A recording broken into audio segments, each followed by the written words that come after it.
Well, good evening, folks. Happy Thursday. Happy weekend to some of y'all, especially those over the big pond, over in another land far away. Hopefully, your Friday is going good. And welcome in, TJ, and the star of the show, Trisha, coming Patty. all the way from Houston to join us. Hello, everybody. It is good to be back.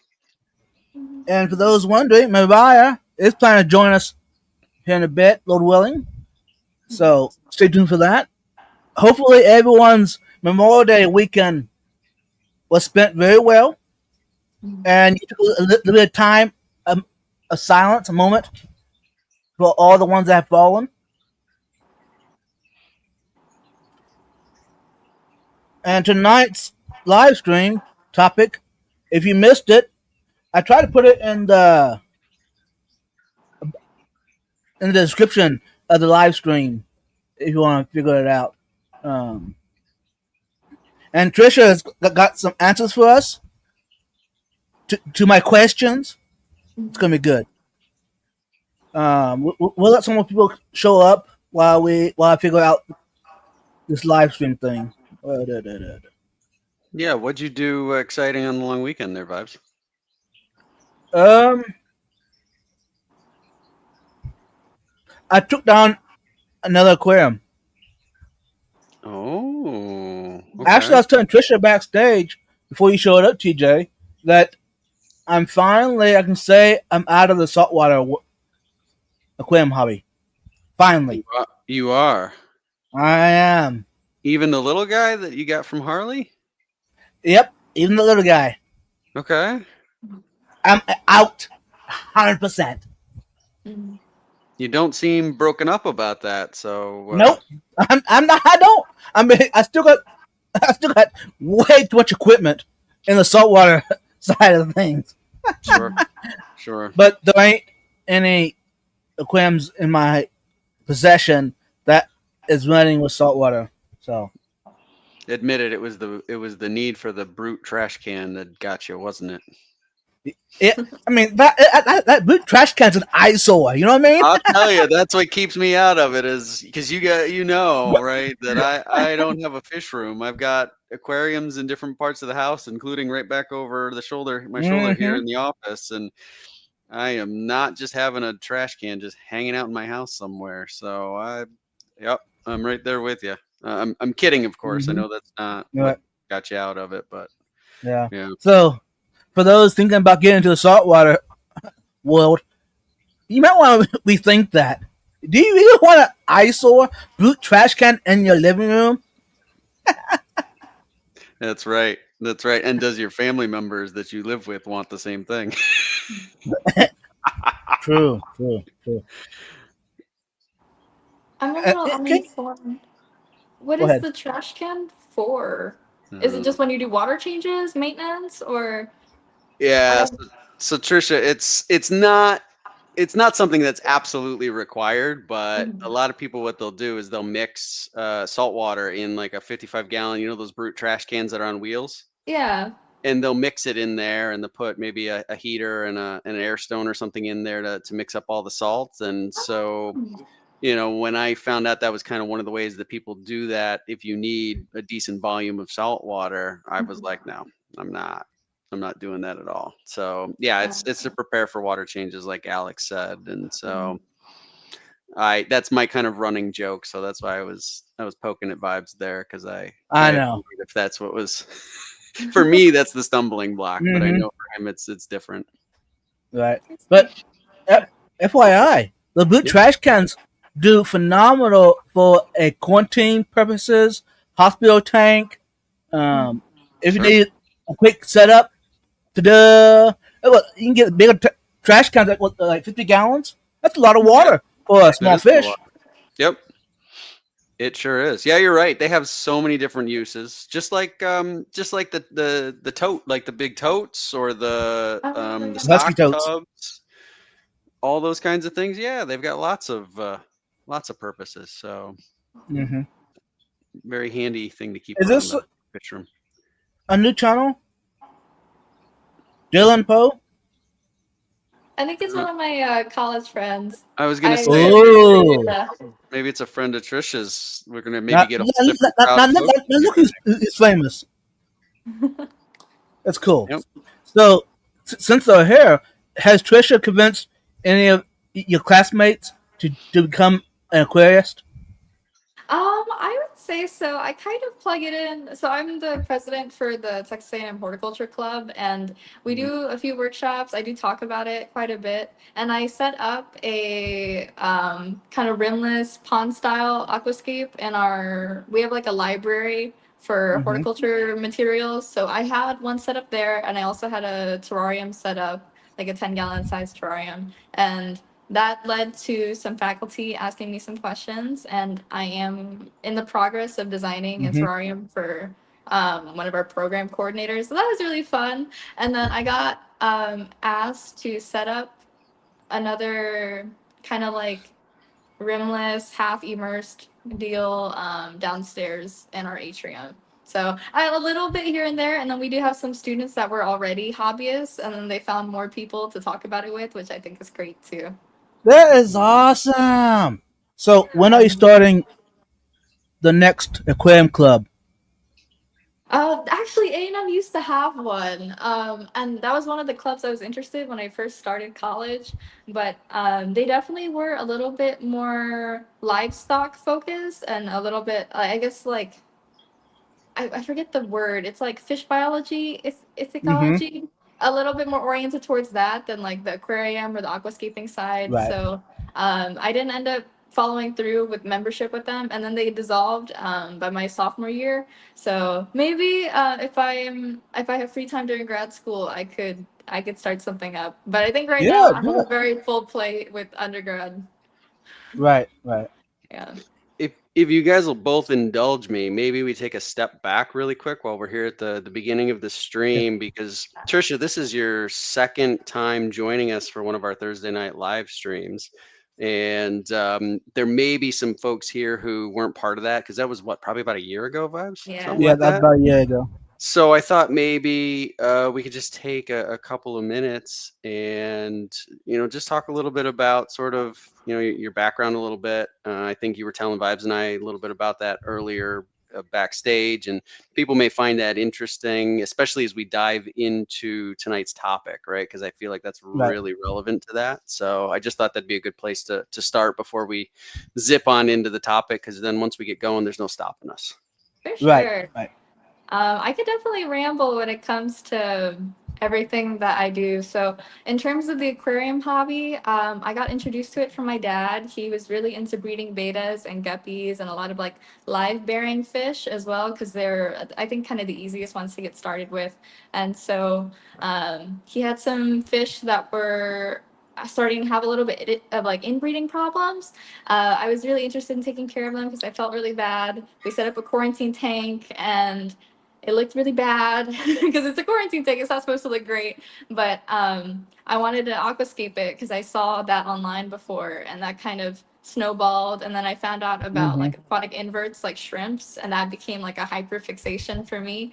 Um, and so I think in 2020 or 2021, I set up my first planted aquarium, and I documented that whole process, mainly on Reddit, Mm-hmm. actually. And that was really fun. I learned about I had no idea that there were so many different species of aquatic plants. And so um, as I built up that process, my parents thought it was really cool. They wanted me to set up another tank for them. And then I set up a tank and then another tank, and it just keeps multiplying. And so I started making videos and doing a lot of photography content as well of my work.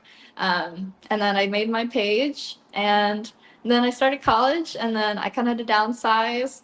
I got more into the plants, specifically I actually majored in horticulture because I was interested in tissue culture, which I found out from through the aquarium hobby. And then through horticulture, that led me to terrariums. And then I am really interested in like herps now. I keep dart frogs. I would like to expand to reptiles. So Dart it's really frogs. yeah, it's gotten really, some people would say out of hand. I would say that Mm-hmm. it is evolved and expanded into something really great. But one of my main things is that I love horticulture and I love plants. I'm a student ambassador, so I do a lot of like recruitment for high schoolers, and I talk to a lot of families about like what horticulture is and what it can do. Because it's all kind of adjacent to each other, whether it be like zoos, herps, whatever, aquariums. There's still plants that are integrated into everything. So being knowledgeable and willing to share that education with other people is something I love to do. Yeah. That's cool. Mhm. Yeah, welcome in, everyone. Here in a bit, we will go through the participant list on FishFam Link in a bit. In about maybe 5 minutes. No, 4 minutes. We'll do that. But no, that. So what got you started doing content on social media? I guess I've always liked doing content. Well, when I was a kid, I mean, a lot of people were doing like Let's Play or like Minecraft streams, and I still like Hmm. I would occasionally make videos, but nothing like serious. But I guess I just had a lot of free time during like that weird COVID Mm-hmm. hybrid time as we were kind of getting past it, and I really enjoyed taking photos of my work. And then I had an art background, so we had to do portfolios for class, and I was like, I mean, this isn't for school, but it looks nice to me, and I'd like to kind of document the process. I do a lot of time lapses when I would trim my carpet. I had a carpet of pearl weed, and I found it Mm-hmm. so satisfying, so I would start posting that. I definitely would say my first year and a half of posting wasn't very high quality content. I didn't really know about like editing videos. I would just do like a straight time lapse and then some music over it. But Which as is I've perfect. yeah, it was just fine. And that's, I mean, I got some, and then the community started building where I had consistent followers that would kind of comment or message me. And that was really nice reinforcement. Like, I'm not just shouting something out into the void, there's someone echoing something back at me. So I Right. thought that was really cool. Yeah, I think we Okay. talk about Vibes, how that is one of the exciting parts of the streams is the fact that we have this community of people that follow us, on a Yeah. regular basis and come here and add questions and commentary, and they provide help to people when we've got questions, and offer other Mm-hmm. solutions. And yeah, so Trisha, I could absolutely understand the appeal to that. I think it adds a different. We're not just talking at people or creating something, right? It's Right. kind of coming back at us. That energy is kind of, it's two ways. So Right. yeah, I Right. totally relate to that commentary there. So you started, getting involved in it with your father when you were quite young. So you've been doing it for a good little while now. Yeah, I think seriously, in terms of like calling it aquascaping, I was probably 16 or 17. And Yeah. then being that I'm in Houston, specifically like League City, so between Houston and Galveston, I'm quite close to ADG, Aquarium Design Group. Hmm. And so I went there for the first time, I think a year into, I didn't even realize that they were in Houston because I just was unaware. I was going all the way across to North Houston. It was like 360 Aquatics, was like a smaller Uh-huh. stock shop. Yeah, I went there, and then I realized there was one. ADG was only 30 minutes from where I lived. I was like, oh, let me go here, and it was stunning. I was Uh-huh. totally taken away, and I sent Mr. Mike Sensuke a message on Instagram just because there was an aquarium that they did where it sort of had like this wall looking effect, and I was just interested in how they did that. So I messaged him, and he said, just come to the store and we'll just talk.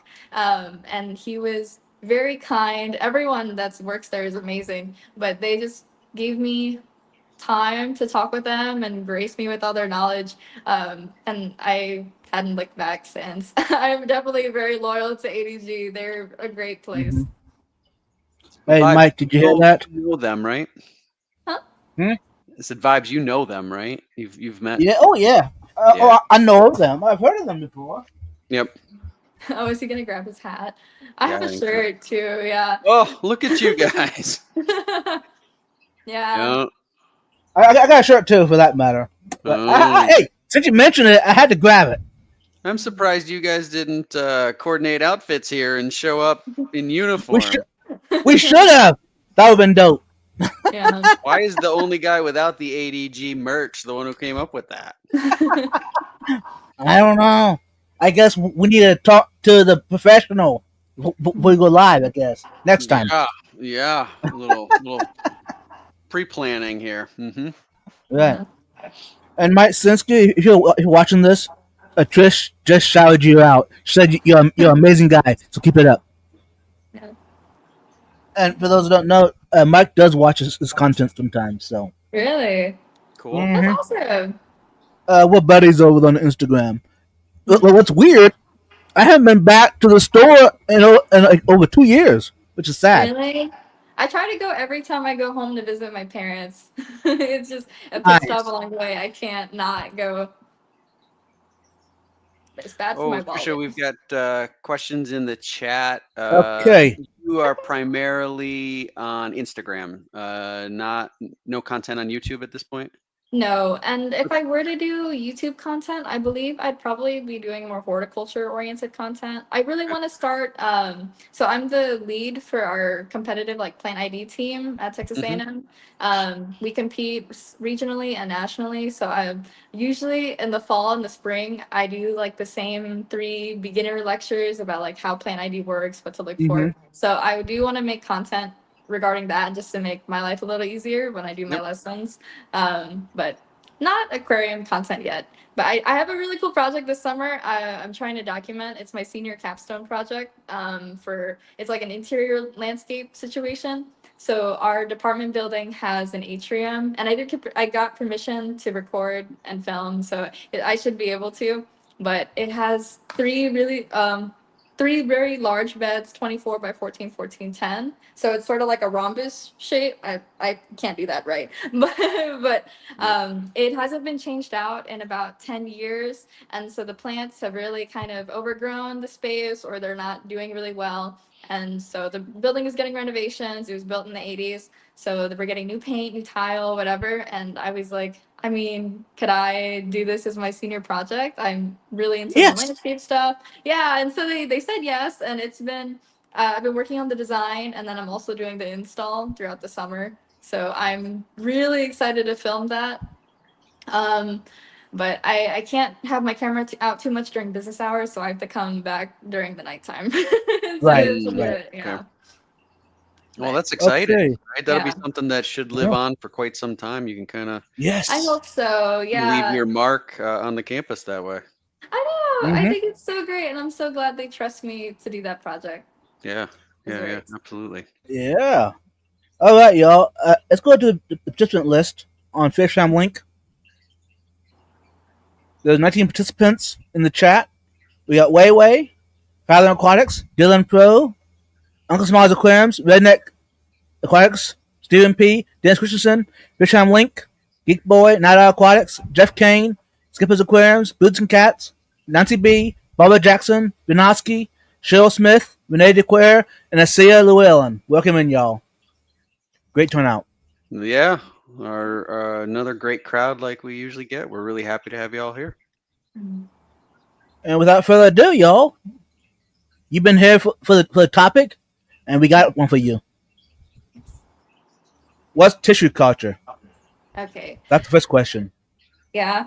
Um it it's hard to like really define. I think the easiest way that I like to say it when I'm explaining this to students, especially when I'm pitching like horticulture careers, is that tissue culture is the most controlled environment you can provide for a plant. So when you think of maybe like aquaponics or growing Mm-hmm. things with like timers and stuff, tissue culture, you're controlling the nutrient input in your media, you're controlling your light, humidity, even the hormones that the plant is exposed to. So you can completely Mm-hmm. manipulate how your plant grows. If you want it to root, if you want it to grow more shoots, or if you want it to be like denser, taller. As I mean, most tissue culture containers are really just like a little box, Hmm. and you Right. have hundreds of plantlets within there. So it's just to me the most controlled environment. It's really ideal.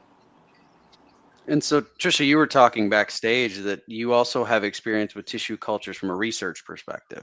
Yes. And with that, those were terrestrial plants, right? So you've kind of seen a very wide swath of tissue cultures and how they work and things like that. So anything that you would say, knowing kind of both sides of that, are there major differences in how tissue cultures worked when you were doing research with the terrestrial plants compared to the ones that we may find at our local fish store that are, any number of the different types of common aquarium plants that we keep? Or Yeah. So I would say the key difference is that normally, as a consumer, for in the hobby, when we buy tissue culture, you're not continuing to try to grow plants within that medium. You're trying to transition it to your aquarium, which is a little bit different from research, where we're growing it in the tissue culture because that's the ideal environment to do research with, whether we're trying to, change the genetics, input genes, or just multiply it for stock.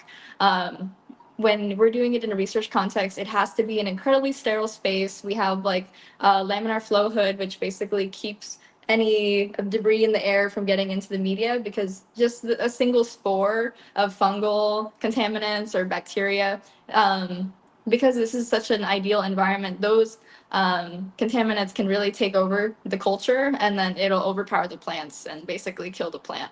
But in terms of aquarium use, since we're just buying the culture commercially and then removing the plants, removing the media, it really is a lot easier on that side, because you're not trying to maintain the culture. Maintaining a sterile environment is very difficult, with how dirty the world is. sure. Mm. And can any plant be tissue cultured?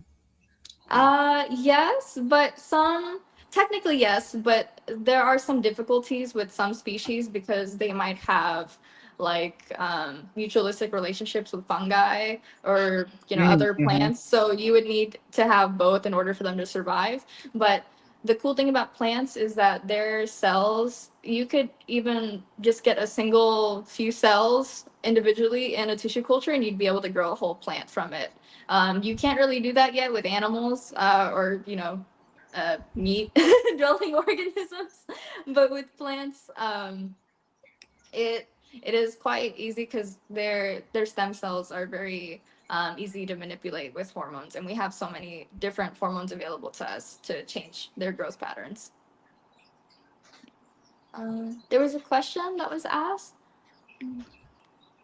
Where? Which one? I think Stephen P asked, can they be Yeah. marketed as snail planaria fluid? Yeah. So the thing about tissue culture, and that's one of the big selling points, is that they are pest free because they're grown in a totally sterile environment. It doesn't have any snails. It doesn't have any. I mean, aquatic pests. I think the most you get really are the worms and the snails. But for terrestrial context, you can sometimes get like pests that we deal with are mealybugs, aphids, whatever, and those are nasty. But in tissue culture, because in order for the tissue culture to even be started, it has to be sterile. It's only your plant material that's in there. The only kind of contaminants you can get in a tissue culture are sometimes viral or like plant viruses, because that's within. At this point, it's sometimes embedded in the plant's genetics, and you can't remove that physically. But to put a plant into tissue culture, that was like one of my projects I had. It was, we use all sorts of different things. One of the most staple basic ones is just like a bleach solution. You get your plant material, dip it in a bleach solution for a little bit, rinse it with like RO water or distilled water, and then you put it into your media. Other people use like mercury solutions, silver solutions. Those can be a little bit more extreme, and they're also a Right. little bit harmful for the person. So we had to do a lot of PPE when we were using mercury chloride. But those are a lot stronger. So if you're using, like we did not just crepe myrtles, and we're using woody materials, so you have a little bit of bark. That's really hard to clean because there's so many grooves and pores. So we were using mercury chloride, which is a lot stronger for that context. But the thing about aquatic plants is that I mean, aquatic plants are very readily available in tissue culture because they're fairly easy to clean. Given that they're already in an aquatic environment, putting them into a sterilizing solution is a little bit more effective because they don't have like waxy cuticles or pores that kind of block out moisture. Mhm. So sanitizing them is relatively easier, and then they do well in the humid environment that tissue cultures have. Whereas like arid plants like cacti or succulents, they can struggle Right. a little bit more in the tissue culture. Yeah. And we do got another co-host backstage, y'all. The star co-host. Without this one, this normal Thursday night live stream couldn't happen. Without further ado, let's bring her up on stage, y'all. She Hey! she's back. Hey y'all, We missed Mariah. you.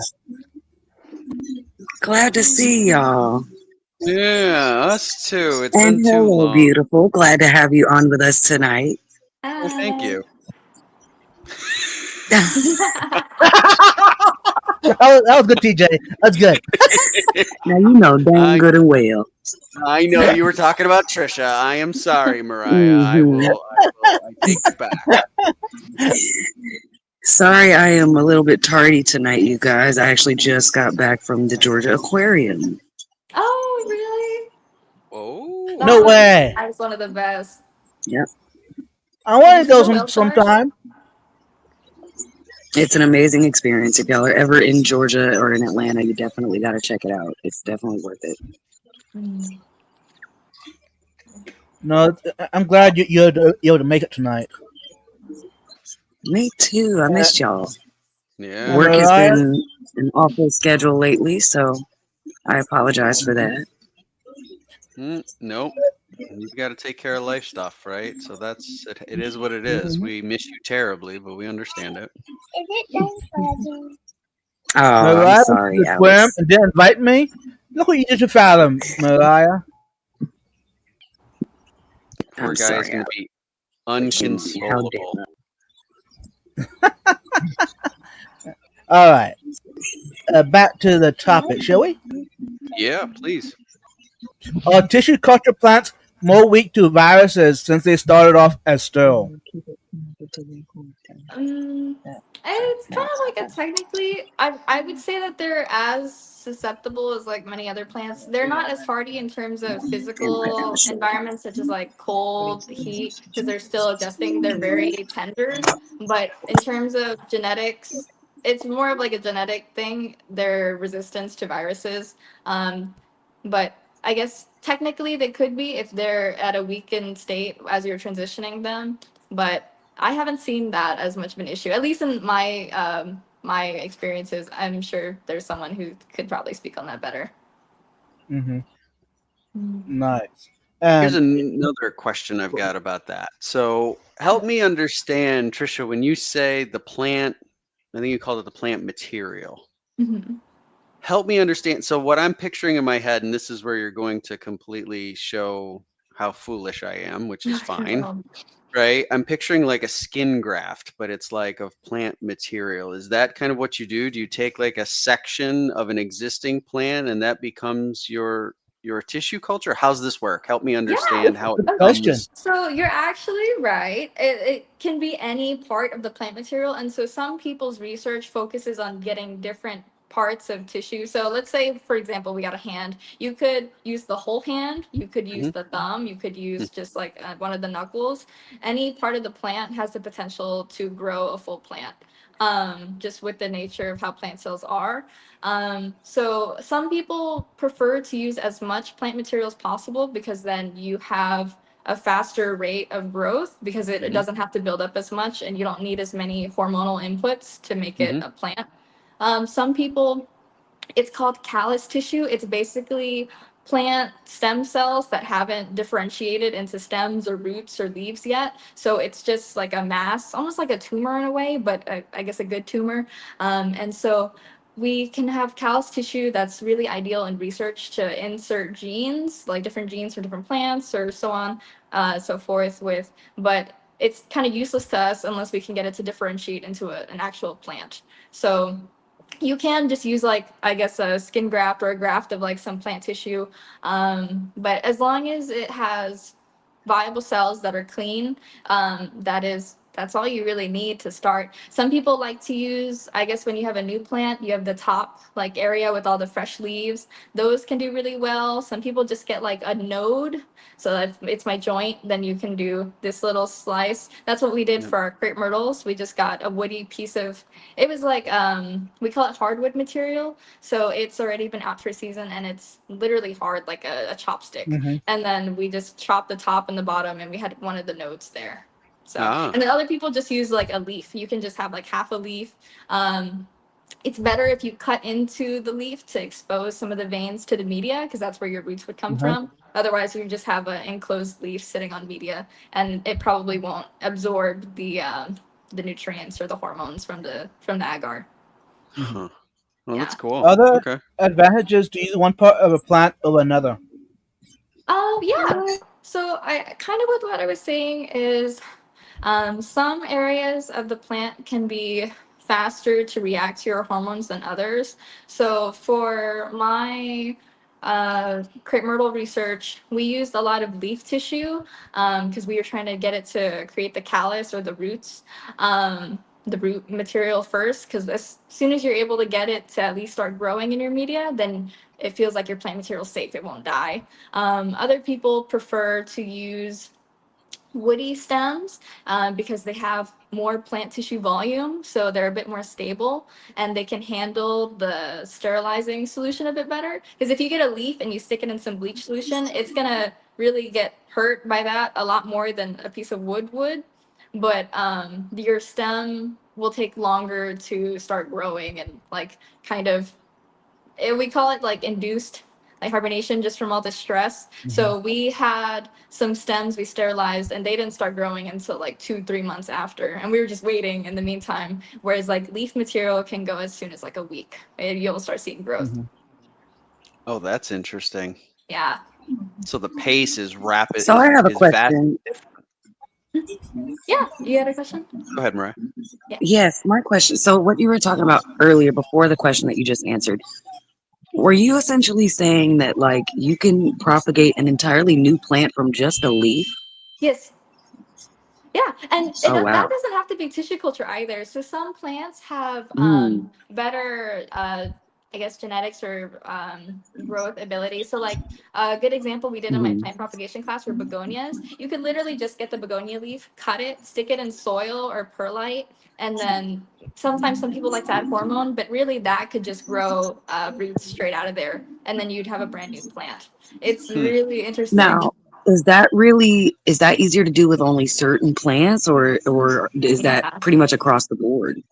No, there's only a certain group of plants. I don't know what it is that makes them all consistent with each other that they're able to do that. Mhm. I think it's just something with like the way they grow. Because if you were to get a Mm. monstera and cut the leaf on that, it would just die. It's not gonna take. But or like grasses won't do that. You can't do that. It's not a lot of plants that can in a Mhm. regular like soil context just because they'll dry out too fast. They get rotted, but begonias were one of the ones. I think also snake plants, the sansevieria, we cut those just like little sections across and we could get them rooted just from that as well. So essentially each part of those plants has its own little root system basically. Yeah, it kind of reminds me of like when you That's cut cool. planaria in half and then it just Uh-huh. grows and Yeah. it splits into more Yeah, planaria. that's Yeah. cool. So that I don't know, that's maybe an aquarium analogy. That's very cool. I like that. Yeah. Well, you're in the right place for aquarium analogies, that's for sure. Absolutely. That resonates with us Yeah. just fine. You're talking my language. Yeah. Yeah. So another question, Trisha, let's take it to, for this question, more specific to tissue cultures in the aquarium sort of context. Yeah.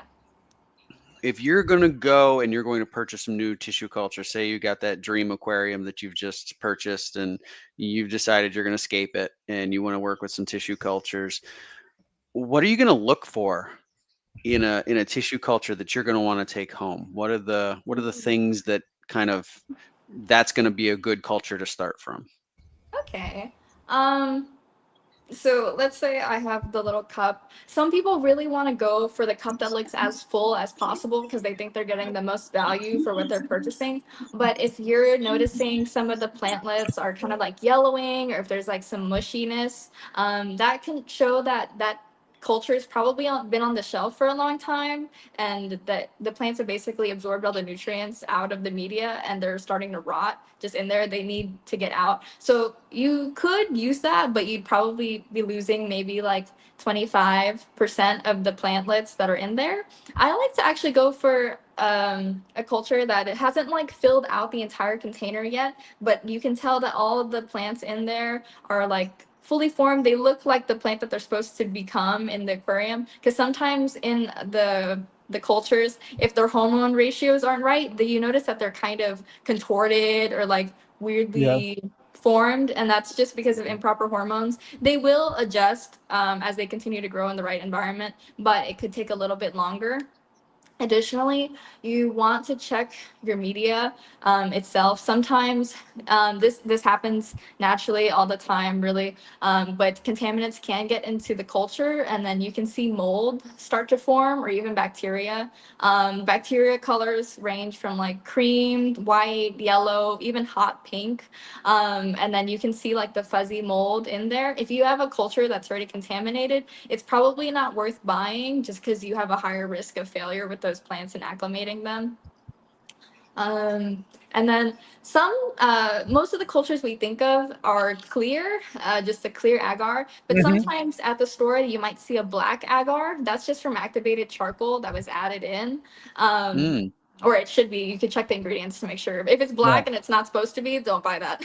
but um, yeah, but sometimes some people say, it depends on the research I've read, but they like to use activated charcoal in their media because they find it to be more antibacterial, or it helps with the plants lasting longer in the hmm. culture, so better shelf life. But I would also maybe ask the store employees to see how long the cultures have been sitting at the shelves, like when their last shipment was, because I try to get them as soon as possible, because once they're ready to be put in the store, they don't need to grow in there any longer. They're ready to be Right. removed. It's kind of like buying wine. Like if it's at the store, it's ready to be drank. Like you don't buy a bottle of wine at the store and age it for a year or two at home. I mean, you can, but Right. it's not. That's not what it's Mhm. meant for. Yeah. Okay. Yeah, that's super interesting. Yeah, this is a good follow-up question. So, basically, do tissue cultures have kind of a like a shelf life? And yeah, so in this case, Lance is seeing where they may be marked down, and is there a Mhm. reason that behind that?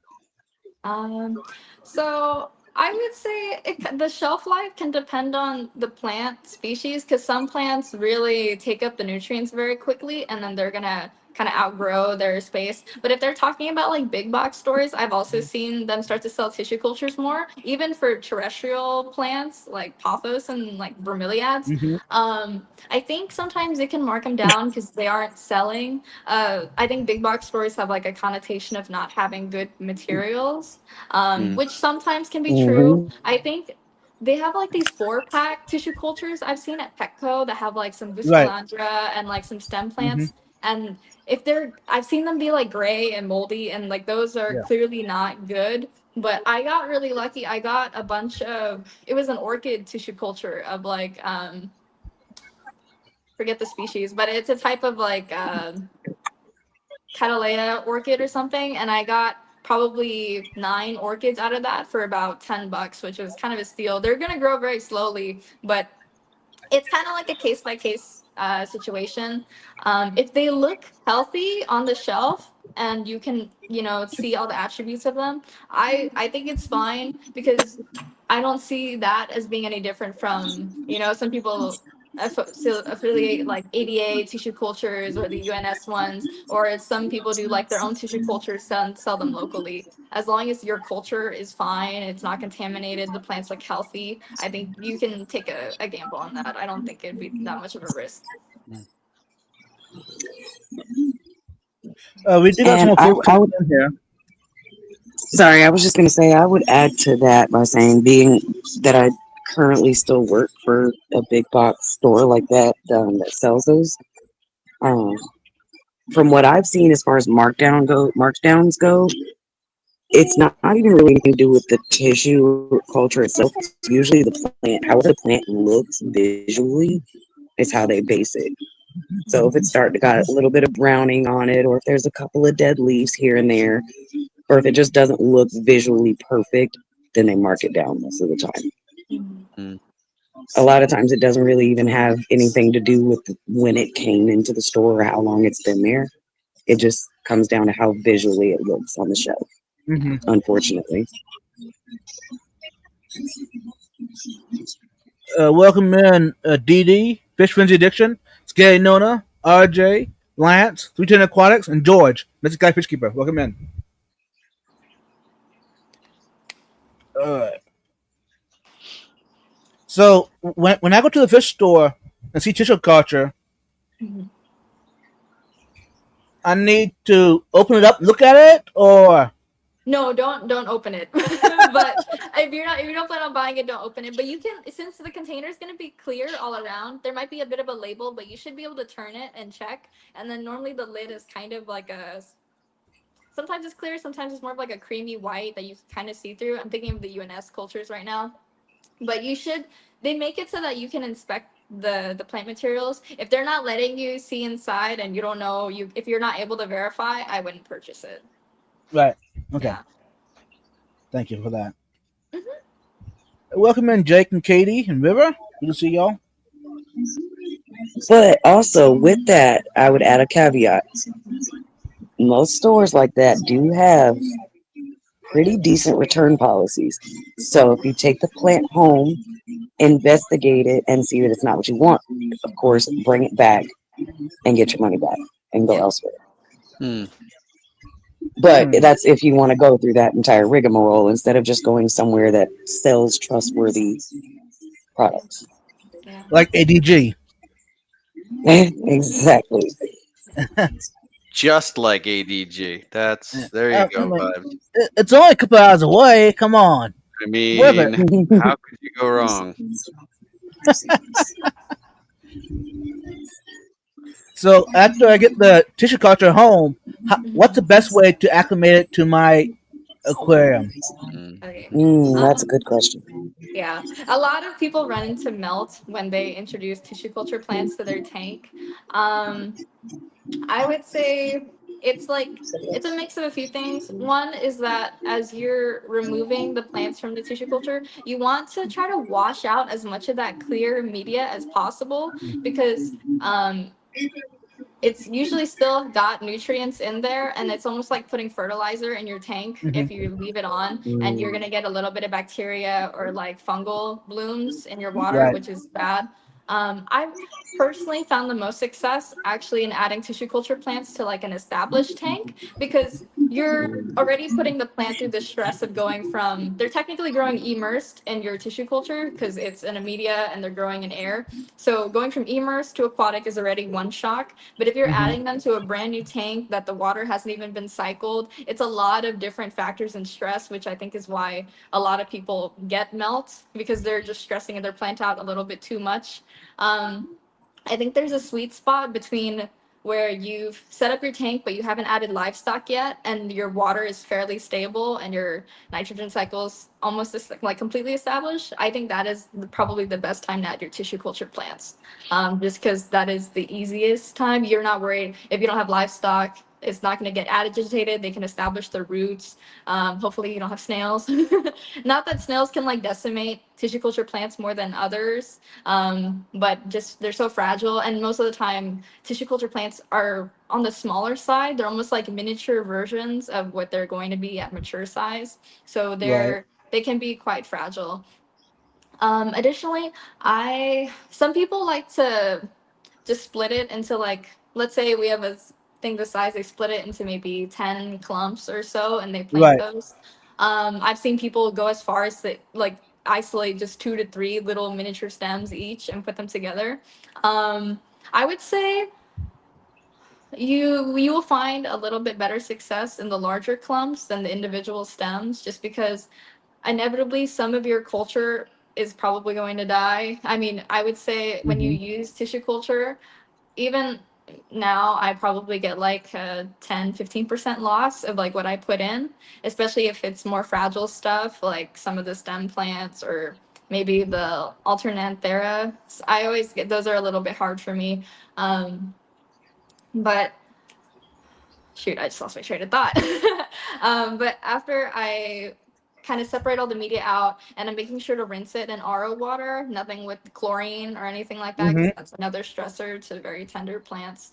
I usually clump them in about, if I'm using stems, I use maybe 5 to 8 stems. So it's like a little clump, but it's not too large that it looks really sparse when I plant it in.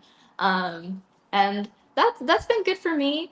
Additionally, if they're stem plants, I find that trimming them consistently in the beginning has also helped them do better because it forces them to establish better roots. Instead of growing up, they're growing Oh. down, Mm-hmm. and that is kind of led to them doing a little bit better.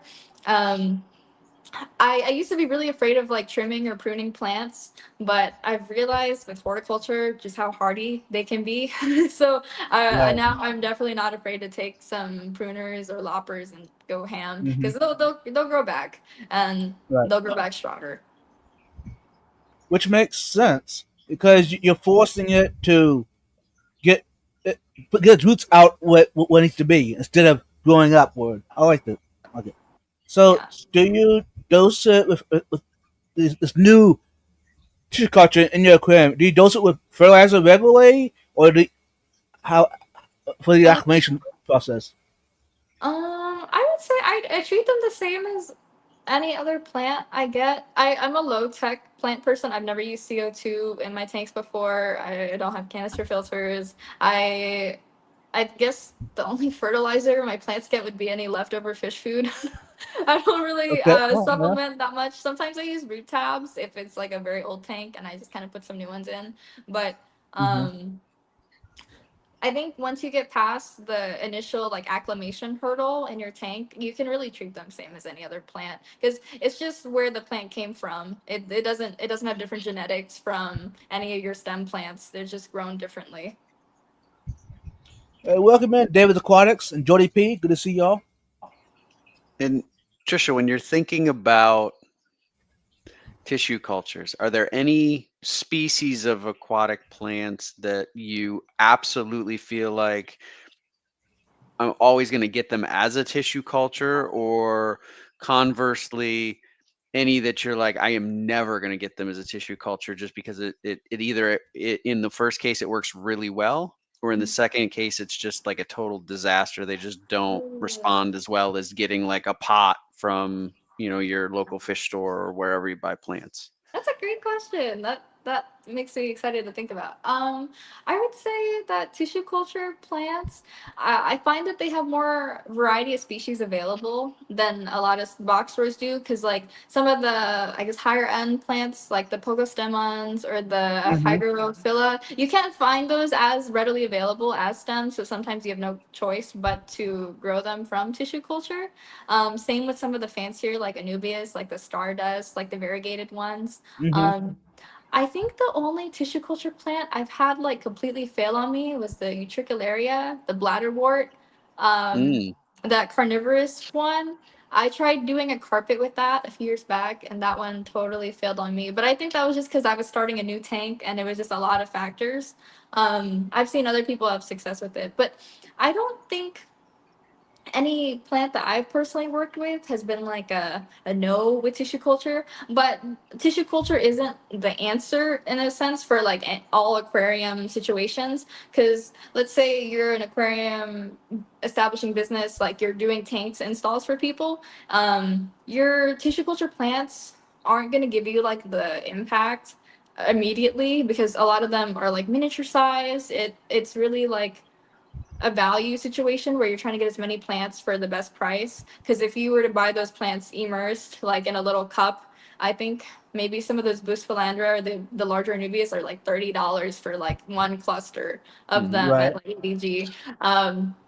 But you could get maybe 15 plantlets in the tissue culture. So I think it's more of a value thing. But with the risk of melting, and if you're not as experienced like if you haven't set up an aquarium before and you don't know as much about like your nitrogen cycle and making sure your water is established, your parameters are stable before you add tissue culture, I think any tissue culture plant is at risk, honestly. But I do think the tissue culture plants like the Anubias or the Busphalandra with the thicker leaves, like thicker cuticles, they tend to handle a little bit better. And if they do melt, they just melt their leaves. Their rhizomes are still viable, and if you just hang on to those, they'll grow back. It'll take a while, but I think regardless, those are slow growers, but they're stable. I think stem plants can be kind of risky, depending on. I think finicky species are finickier in tissue culture, like those really fine, like feather stem plants. I can't think of the species name, but I don't know if you've seen them. They're like the reddish ones. They almost look like a feather Yeah. duster, very fine. Like Mm. those are picky regardless, so they're just going to be extra sensitive Is it as they get. myofiligree, something like that? Yeah, yeah. Um, Yeah. so I Look at Mariah whipping out the Yeah. yeah, talk to scientific me. name there. My goodness, she goes and she spends one afternoon in the Atlanta Aquarium or in the Georgia Aquarium, and wow, okay.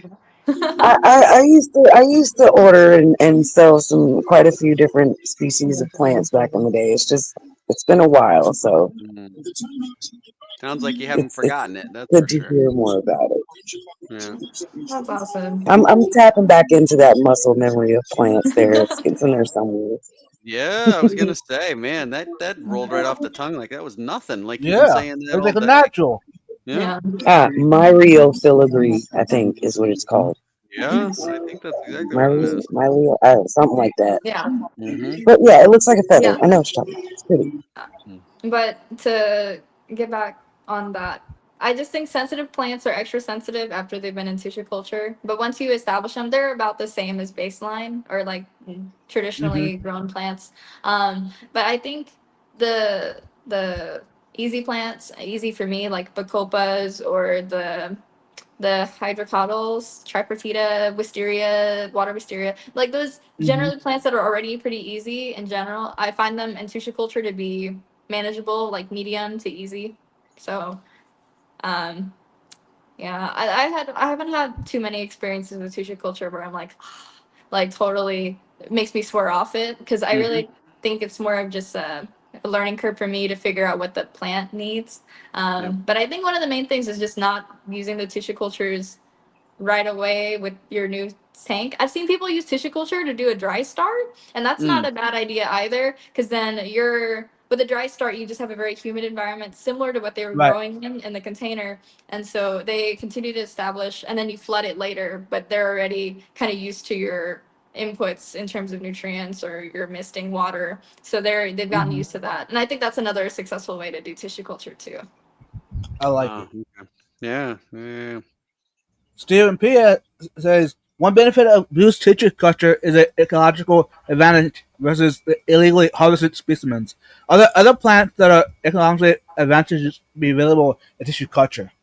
Yeah, actually, I love this question because another thing that I really am interested in is like plant conservation. So that's one of my ecology, conservation, biology is one of my minors in college. And so, speaking of Atlanta, with Mariah being in Atlanta, seeing the aquarium, they have the Atlanta Botanic Garden. A lot of botanic gardens have like conservation or research programs. So tissue culture is a great way to mass multiply plants, especially if they're endangered, because then you're not waiting on seed material. You can just get a little bit, like maybe a leaf or so of the plant, see if you can sterilize it, and then you can grow as many as you can, and that would satisfy the commercial needs that they're not illegally harvested. Some examples of where that hasn't um, fully taken off yet would probably be like carnivorous plants or orchids, just because they're so difficult to grow. Like the hardest part about the tissue culture is just getting it from its natural environment into the sterile culture without killing the plant, just because of all the chemicals we have to use to clean them. Um, so that's the hardest part. But once we bring something into tissue culture, it's so easy to mass produce it. A common example would be in the, I guess, exotic plant hobby. They had those Thai constellation monsteras, the monsteras with those like like white variegations, those were super popular, and there were only a few of them, maybe back in like the early 2020s. So they were super expensive, probably like just a plant with two leaves were over $250, $500. Right. There was a plant store in town. They had maybe like a 5-gallon pot. They were selling it for over $1,000. And then it got Wow. into tissue culture, and now you can find it at HEB for $25. You know, Yes. and so Yeah. it basically, you have a plant that's in high demand. They find a way to tissue culture it, and then the price totally drops. Same thing happened with the pink princess philodendron. The Uh-huh. philodendron with the pink variegation, that exact same thing happened to that. So Right. that is an example where you can use it for commercial purposes, and then you can also use it for conservation. In the Atlanta Botanic Garden, we did a tour when I went last year for competition, and they basically keep a library of plants. So they try to get as many different species, because you can just keep the plants in the tissue culture long term and then kind of like a lower temperature, and you basically have like we call it a library, and it basically is, you just have boxes and boxes, and you can like put barcodes and ID them, and you have a living reserve of the plant material that you can grow and multiply from, rather than like, you think of herbariums as like old school plant libraries where they press them, but they're dead at that point and you can't use them anymore. So conservation purposes, I think tissue culture is great. Mhm. It's So just difficult. Yeah. And so what you're saying, right, is the growers for like terrestrial plants, like that we would keep in our homes, Mm-hmm.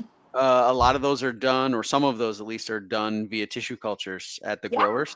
Yes. Interesting. This is a topic I love. So a big place that they do this is in Florida and California. So the Okay. three big landscaping, I guess, areas in the United States are California, Texas, and Florida. Florida, I got to do a tour in Apopka, which is like their nursery. Yep. Greenhouse Central. Yeah, it was fantastic. So we went to this place called Agri Starts, and their whole business model is that they just tissue culture the plants and they make little starting plugs, and they sell it to other businesses Mhm. to grow them larger.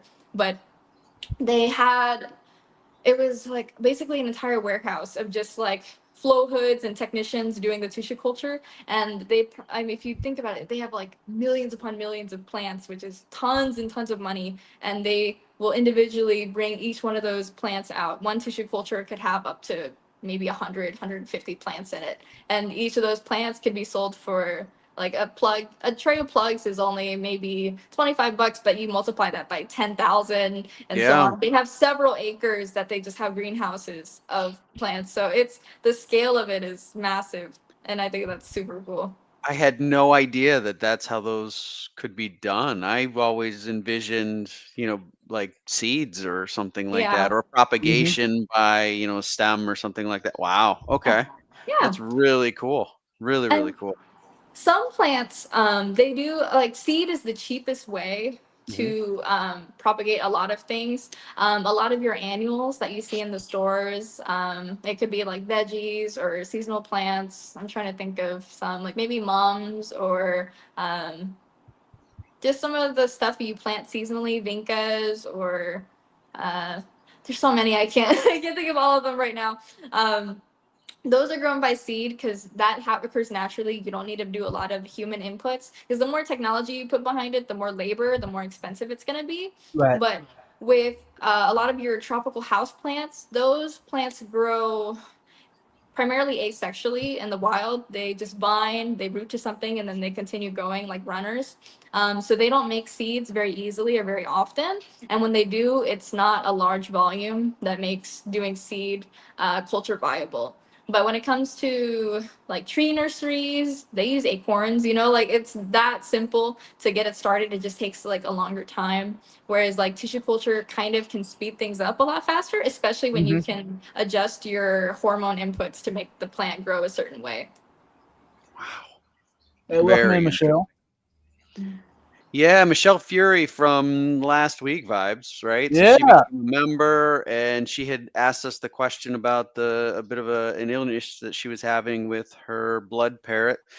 Yes. Michelle, at the risk of, I don't obviously know what happened, but I'm super curious if you can share with us how's the fish doing. I'm hoping Yeah. the answer is that it's recovering. I know it was in a rough spot, so if you don't feel comfortable sharing, don't. But just wanted to welcome you back, and again, hope that things went Hmm. in a positive direction after you Yes. left us last week. Hmm. And Dylan asked, could someone do tissue culture at home? Like maybe even for the kitchen herbs? So there are some hobbyists that do tissue culture at home. The only difficulty in doing so is having the sterile environment because we may feel like our area is clean even if we wipe down our counters, but there's so much airflow and movement with our air conditioning that it can even just like a speck of dust that carries a spore can contaminate your media, and it's very easy to get contaminated media. Even with the closed containers, like we've poured our media and we put the caps on and we let it sit for a month, and somehow it still gets contaminated because there's like motile spores. So some fungal have like spores that can move on their Hmm. own and get into places they're not supposed to be.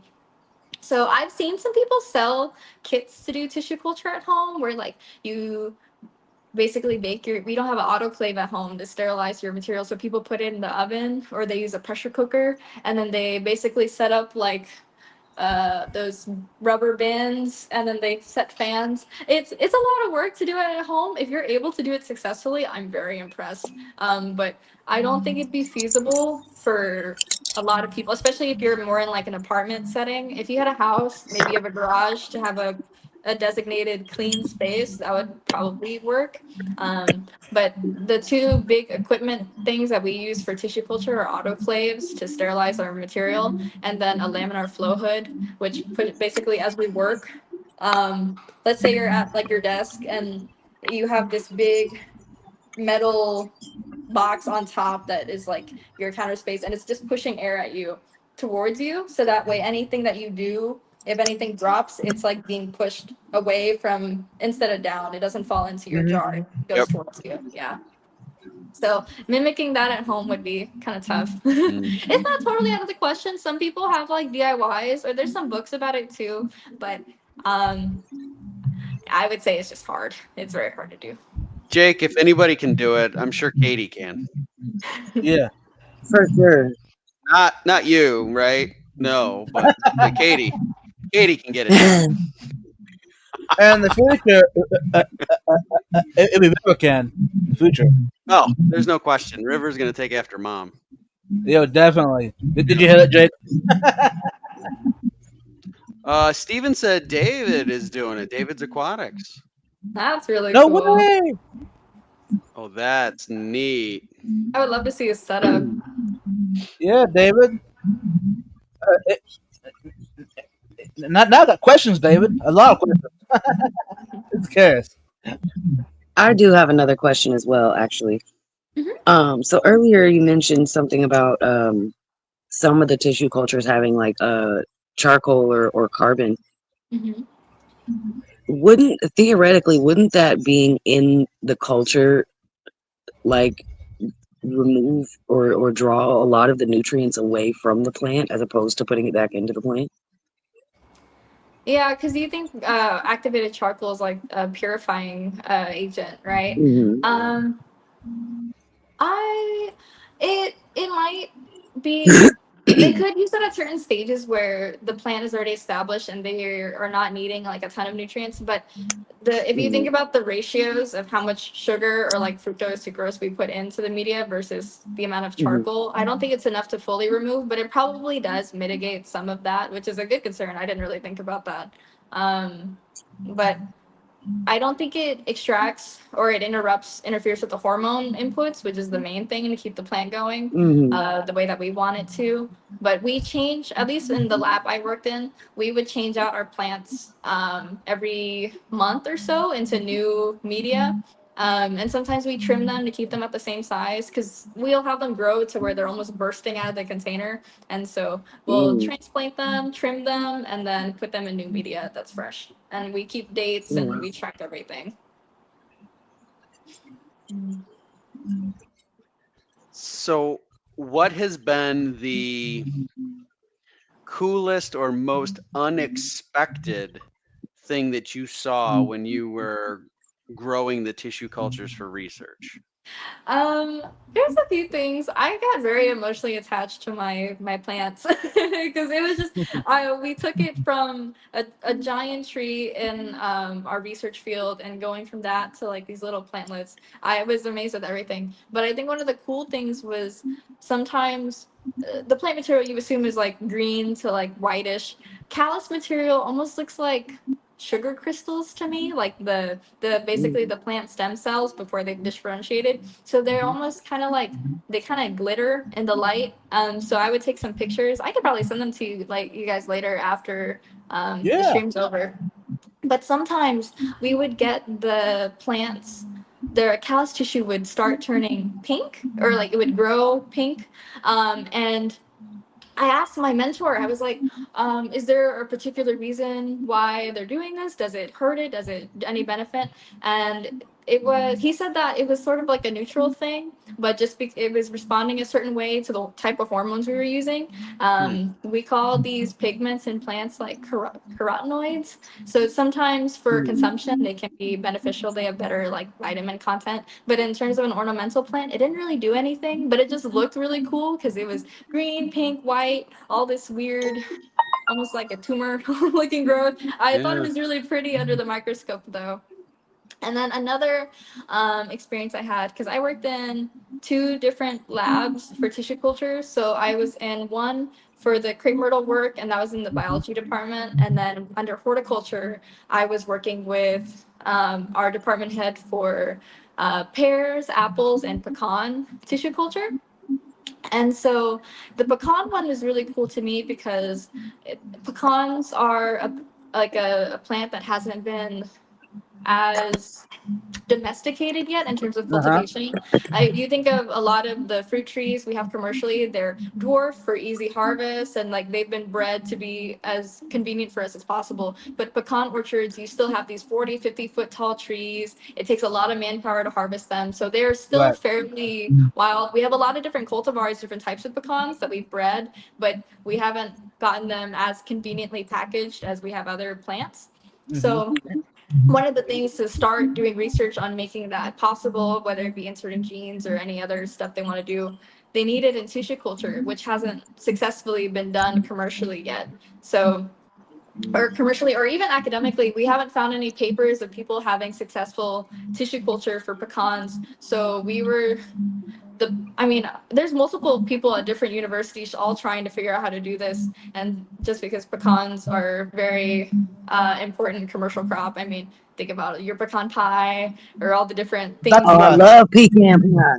Oh, Yeah, I love so me some pecan pie. people really want pecans and tissue culture so we can do more things with it and push it forward. But even now, I don't work with that lab still, but it's been probably 2 years. Like the PhD student, she's been working on her project for a while, and they still haven't gotten results. But the closest we did, we were using woody materials, kind of like with the crepe myrtles, and so we got it to make callus material and grow leaves, but it didn't root. So eventually, it wasn't taking anymore, and it died. But that was the closest we got, and Wow. watching it grow over the weeks and the months was so cool. I was like, are we on the cusp of like something totally new in science? Like that was really exciting. Yeah.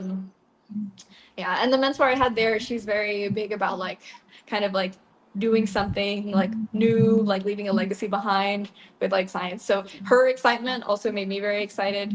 But I think I preferred working with ornamental plants more. I've always been into like the pretty stuff. I love working with crepe myrtles. That was a really fun time, and I was also just in a great environment there. I really liked the lab I was with. And the colors that you mentioned in that material for the crepe myrtles, would that be the same with any type of plant, or was that unique to them, the color patterns that you saw on the crystal kind of? From what I understood, what my mentor explained to me, it happens with different plant species as well that are going through the callus phase. They they just react a certain way with because tissue culture environment is so unique to anything a natural plant would experience. Like where are you getting fed all of your food for you? You don't have to literally grow roots if you don't have to. It's a very unique environment. So sometimes they react in unexpected ways. And so that pigmentation formation was part of it. Some people tried looking into it to see if we were to harvest that pigment, if it would be useful commercially for makeup products or additives, but it didn't have enough of an impact compared to commercially available stuff already to warrant further research. So it was just sort of like a random occurrence that happened that is just very interesting. But at least the science is not there yet for more into that. Yeah, yeah, yeah. Yeah, but it's interesting how it reacted, right? Yeah. So how should you plant tissue cultures in your aquarium, and you want your aquarium to be fully planted? Is there a certain pattern that you'd go about doing it? I personally treat them the same. Like in terms of physically planting them, I treat them the Mm-hmm. same as other plants. The main thing, which I mentioned before, is just making sure you get as much of the agar off as Right. possible because sometimes it kind of clings onto those roots. Don't be afraid to kind of be a little bit heavy-handed with cleaning your plants because it's better to just have slightly damaged plant materials over fungal problems or bacterial problems in your Mm-hmm. water because that's such a headache to deal with. Um, and I I like to work incrementally when I add plants just to kind of monitor things a little bit. It can be slow. I think the longest I've taken to add plants into my escape was maybe 2 weeks. Like I start with my stem plants, see how they're going, make sure my water is still stable, and then I'll add in. I like to start with the hardest stuff because once Okay. those are got the hurdle over with, so the things I think are the most sensitive, I'd add that first. As long as they're okay, then I know the rest of the stuff will probably be all right. And then I add things after. But I know patience is lacking sometimes. And I've had aquariums where I've just started with the tissue culture stuff. I start the water, and they've come through. But I would notice the melt. I would notice that maybe they get dislodged because they just aren't fully formed yet and they can't handle. I would just make sure to plant deeply, just like any other thing, and especially with how tiny they are. Sometimes I planted them so deep that they're just barely poking out of the substrate. Mm-hmm. But I think that's fine because then they'll have to force themselves to grow out and then out, up and out. So I think it's okay. Plants So are hardy. so what's Go ahead. the what's the normal time span from planting them in a dry tank to ready to add water? Is there a certain time frame that is it a Like month, a 2 months? dry start. Yeah. I don't have a ton of dry start experience. I've seen online that some people can wait up to 2-3 months, but Okay.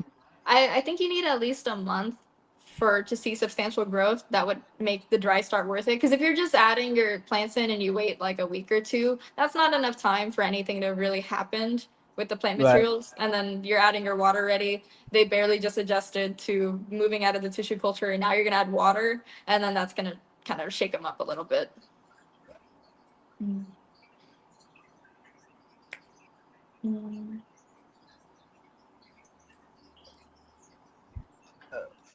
Do tissue cultures go out of date?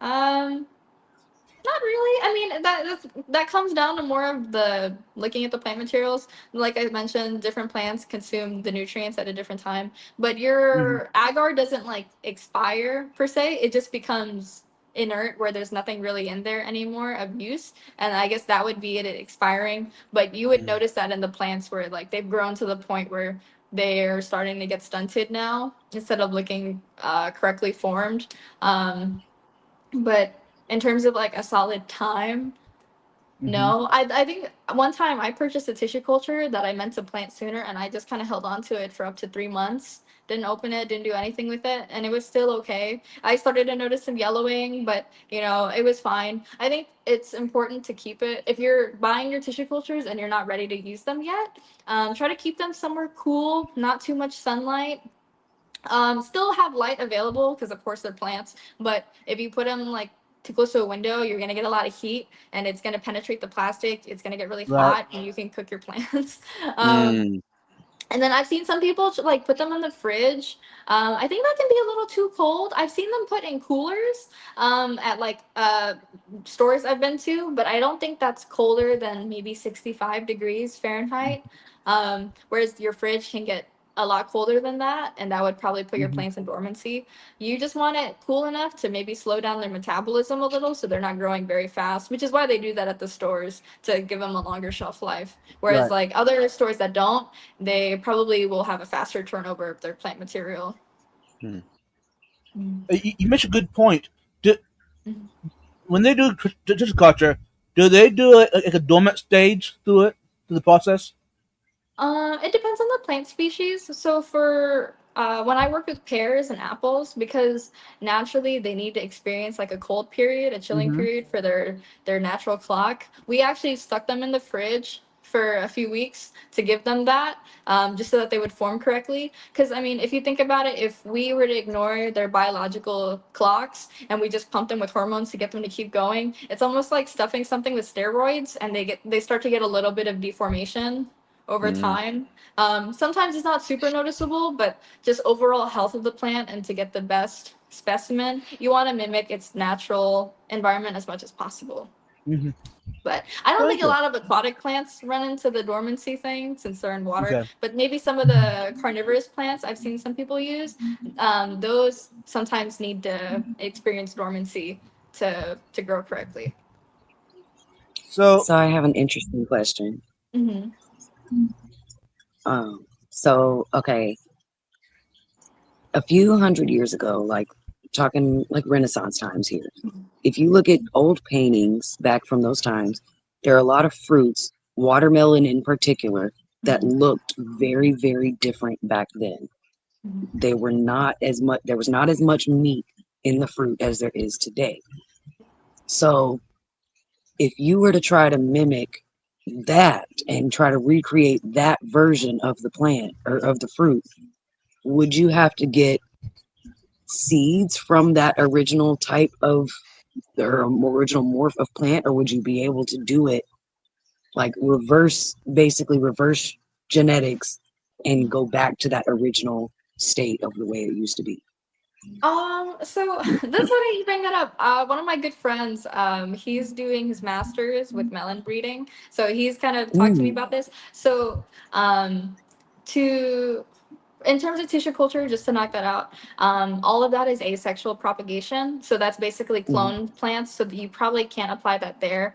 But there are still wild melon species, and he's crossed them with commercially available ones, and they get that swirl mhm, pattern that you're talking about. And you can mhm. find that mhm, now. But most of the time, those aren't as tasty.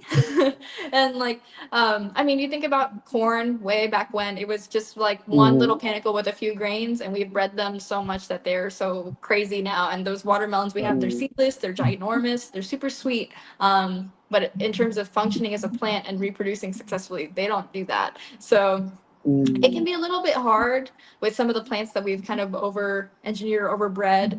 Because I guess a good example would be like the banana species we have I was just available now. about to say Yeah, bananas those too. are all clones, and like it's very difficult to grow them from the seeds that they have in there because they're just not correctly formed anymore. They're so Right. it's I Or don't know. I think it's like non-existent practically. yeah.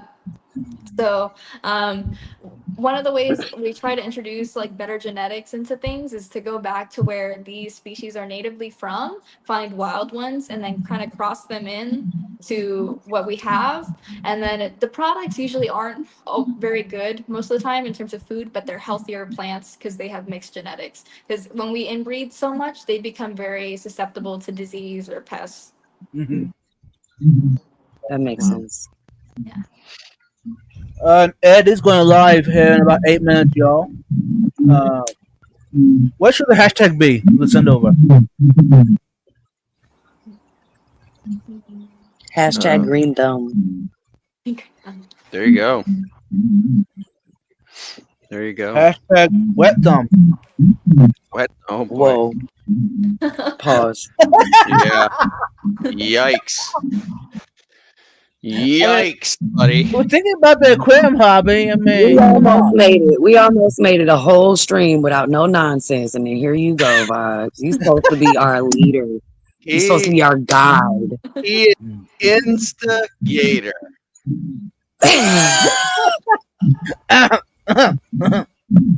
Unpause. Exactly. Anyways, hey. So is tissue culture and micro propagation the same idea? Kind of. It's sort of like the idea that a square is considered a rectangle. You know that. So micropropagation, tissue culture is a form of micropropagation. Microprop is basically just rapid propagation of plants, of tiny plants for commercial use. But tissue culture is more of like a version, a way to do micropropagation, and it's also usually under the connotation of like the ideal environment for research. So like when I think of tissue culture, it is the best environment to do any like genetic studies, because then you have no other variables interfering with what you're doing, and it's usually your healthiest, cleanest plant material as well. Right. Yeah. Thank you. Hey, welcome to Xanadu and SC Calculus. And like with microprops, some people even do like micrografting, so they get the plantlets of tissue cultures and they can graft them at that stage instead of, and usually they take a little bit better than they do like when you've got full on trees and like woody stems trying to graft those. So some people do that for citrus. That's like another micro propagation method. So can you graft aquarium plants from tissue culture? I mean, probably. I don't know. I guess This is a new question. Yeah, I've never thought about that. I guess it could, but I mean, you would have to get something within the same genus probably, so that genetically they'd be aligned. But I feel like one of the things about aquatic plants is like you can just cut a stem plant and then they're so easy to like make their own roots and stuff. Because an issue with like grafted plants is that your rootstock material will try to grow up and you don't want that, so you're continually having to cut it. I feel like with aquatic plants they would just go crazy because it's a lot harder to control that growth.